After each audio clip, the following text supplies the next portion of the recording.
My name is Helena Pele. I am from Houston, Texas by way of Liberia.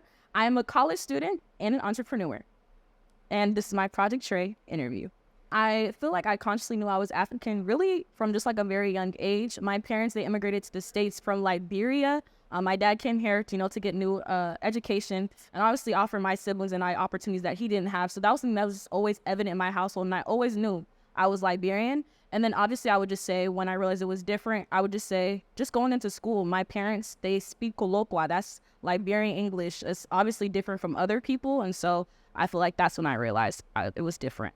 Going into elementary school, like I said, I'm Liberian. A very popular Liberian dish is cassava leaf. It's a dish that I love. In my home, I'm smacking down on it. I love it. So I remember taking it to school one day, proud, opening it up at lunch, get ready to grub. I open it up. The people next to me looking at it like it's scary. And I'm like, whoa, like, I'm sorry, my Liberian food, it might not be like your ham and cheese sandwich. And so that's when I realized it was different. And it was actually the first time I felt ashamed to not actually eat the food I would typically enjoy in my household. I would say there was a shift, definitely in me being more proud of being African. I would say going into my freshman year, I would say, of high school, pretty much majority of my childhood, I would say I grew up in predominantly like white areas. So I was always kind of made to feel inferior because of maybe my skin, hair. Again, like I talked about earlier, just the colloquial that my parents speak, it's a lot different from other people. And once I started to realize, would I rather live the rest of my life feeling insecure about me being Liberian, something that would never change, something that would never waver? And I decided, no, I'd rather be confident in who I am. And honestly, I feel like that was the shift for me, just realizing that me being Liberian was never going to change. It was never going to shift. Just with the community itself, I would say I love community. I have a heart for people. And just as of recent, I realized and discovered my life's purpose, which is to love and serve others. And I would say really being around multiple people and several people like our community, I think it's just definitely reminded me my calling on a day-to-day basis is truly what motivates me. But if I would say that community, how it's affected me and my endeavors, just as of recent, I opened up my business called The Heezy Effect. I do hair. And I realized it's another way I can, again, pour back into my community by making people feel beautiful after getting their hair done, make them feel themselves. In the beauty and fashion industry, I think, like I said, the Western world has definitely chosen to pick, I feel like, what they feel an African looks like. And I feel like in the beauty field, I feel like there's just so many Africans that could be represented also in fashion. So I wish, honestly, growing up, I would see more Liberian girls like me be in beauty and in fashion. So I think those are just not a new venture, but a venture that's just expanded. Just connecting back to what I talked about earlier, like I said, my life's purpose is to love and serve others. And I feel like the greatest way to unite and bring people together is a heart that's willing to serve, a heart that's willing to offer genuine support for anyone. And I feel like once we walk into a world where people have a genuine heart to kind of be that shoulder to lean on for someone, just to honestly, just again, like be that outlet to someone to have support, the community will expand no matter what. Greatness is a choice. My name is Helena Pele, and this is my Project Tré interview.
Obi, and I am a performer / creative director from Houston, Texas, but based in DC, and this is my new YouTube channel.